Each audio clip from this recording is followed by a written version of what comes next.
Hey, it's Wednesday and it's noon hour, so we must be at the Inspyrd Talks. I'm so glad to be here, and I'm so glad you're joining us. Now, today we're not having an interview. We're going to catch up because I think the world's evolving in, to be honest, in pretty beautiful ways from my perspective with regard to working with traumatized people. I'd like to tell this a story that leads up to celebrating the release of the Epstein files, which I'm hoping will happen based on the vote last night in America. And my story starts probably 6 years ago.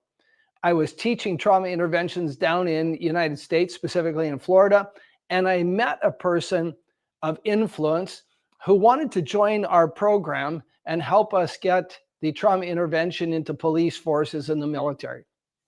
Now, this gentleman had been the deputy chief of police in a major American city. I'm not going to name it. And then when 9/11 happened, he got involved heavily in the air marshal program.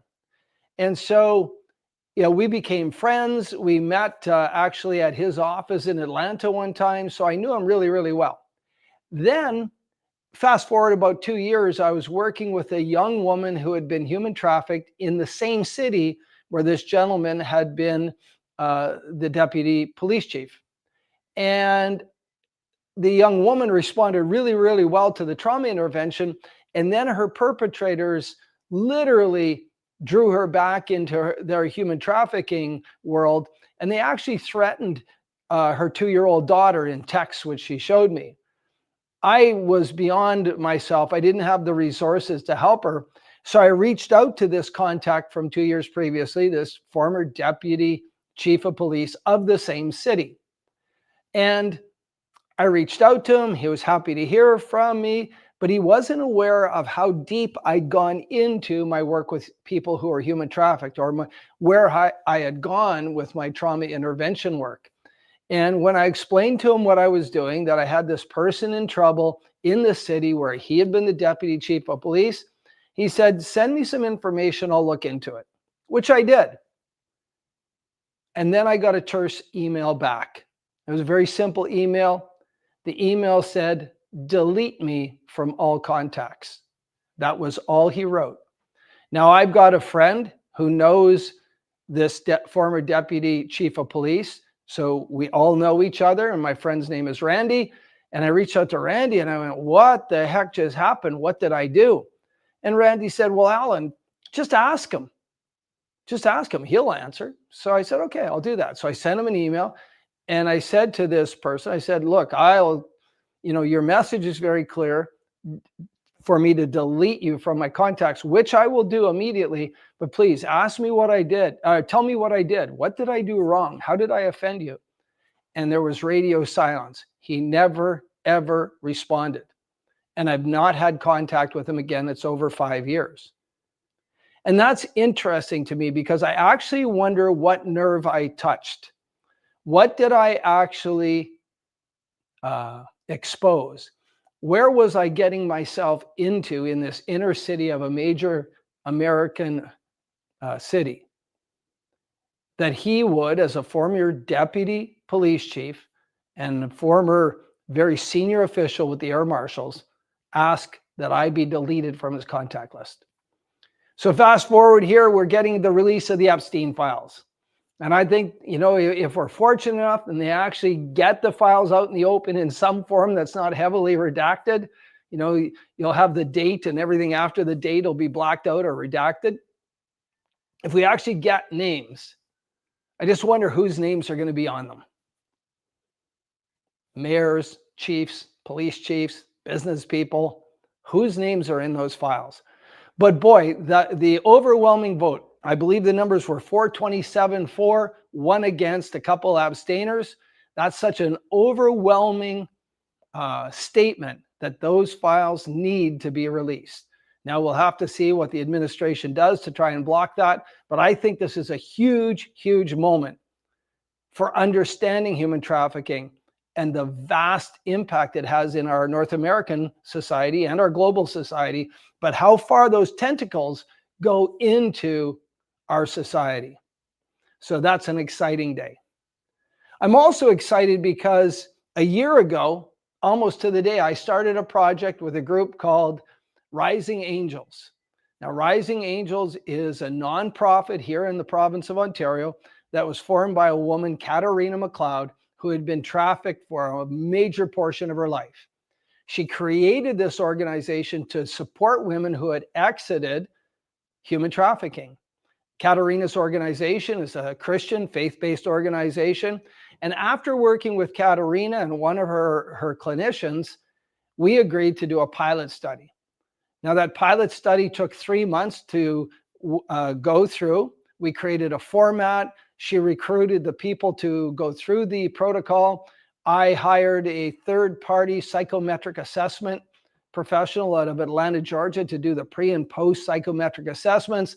I did the intervention. I created a specific, really rigid intervention for Rising Angels, and we completed it. Now, those sessions all ended before February of 2025. Unfortunately, it's taken a while to complete the report. I'm not a researcher per se, but that research report will be released before the end of November. And that is truly, truly, truly exciting, because here's just an overview. 14 women enrolled in that pilot study. 14 women enrolled. 11 completed it. Now, I knew there'd be some withdrawals. I knew it intuitively. I've seen it in my practice. And 3 women withdrew. Now, those 3 women are important because all 3 women had been on social assistance for a long term, and they had some similar characteristics. But the primary one is they'd been dependent on social assistance for a long, long time for their well-being. Of the 11 women who completed, 1 woman was also on social assistance. The other 10 were employed or in school or both, right? So 3 women withdrew, 11 completed the process. Of the 11 who completed the process, 10 had absolutely stellar results. So the 10 all tested positive for PTSD using a survey from Veterans Administration. And at the end of the intervention, all 10 tested below the diagnostic criteria for trauma. The 11th woman, the one who was on social assistance, tested positive for PTSD in the beginning and had minimal results at the end of the process. So with 10 out of 11 women being successful, that's about a 91% success rate, which is what we've seen traditionally in research using the techniques we use in this protocol called visual spatial tasking techniques. So that's extraordinary. So we're going to publish that study, and we're going to get it out to as many agencies as we can, because I think as a sort of point in time, we now know that trauma is an injury that can heal. We also know that the societal economic situation contributes greatly to a person's healing. Now, I'm not a sociologist, so it's not my wheelhouse, and I'm not going down that path, but I'd be really interested, if I was a sociologist, in those 3 women who withdrew and the 1 woman who got less than great results. As a pure psychotherapist or somebody researching the neuroscience of healing trauma, I'd be interested in what happened for those 10 women who were very, very successful. And again, when I say successful, I'm talking about getting below the diagnostic criteria for trauma on the Veterans Administration scale called PSSI-5. And so, you know, if you're out there and you're listening and you're a sociologist or you're a psychotherapy researcher and you want to talk, reach out to me. All my contact information are in the show notes. And I think there's stuff scrolling across the bottom as I speak. So again, we're going to release that. We'll be doing a blast out to social service agencies, women in crisis, victim services, anybody who supports women in crisis. We'll be sending that out as a glimmer of hope in what's possible. Now, right now, I have launched a 12-week program teaching the neuroscience and that very protocol that I worked with the women from Rising Angels. That 12-week course culminates on March 6th, and then we're launching the second in that series. So if you're a clinician and you want to read that survey or that pilot study, and then you're motivated to learn those techniques, the next course will be launching in March. And again, the link to the website and the course information are in the show notes, so you can go there. Last on the things that I wanted to talk about today is the release of the Inspyrd Beyond Trauma mobile application. The two greatest impediments to people healing trauma are the stigma. First and foremost, the stigma. People don't want to admit they're traumatized. If you're a first responder, police, fire, EMS, they don't want to admit they've been traumatized. And if you're in the military, you don't want to admit you've been traumatized, the stigma. But it also pertains to frontline healthcare workers, lawyers who have to hear horrific stories, people working for the Ministry of Children and Families. It happens in so many fields. And nobody wants to admit they're hurt. So the stigma of being traumatized prevents most people from seeking the help they need. The second impediment to healing from trauma is money, finances. It takes money to access effective psychotherapy. And believe it or not, effective, high efficacy psychotherapy is hard to find. All right. But even if you find it, it takes a lot of money to access it. Here where we live, the Ontario healthcare system does not have enough money in the system for you to access effective psychotherapy for trauma.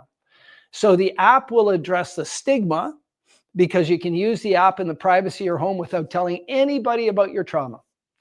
The second thing it does is it bypasses the financial constraint because it's going to be very reasonably priced, $9.95 per month.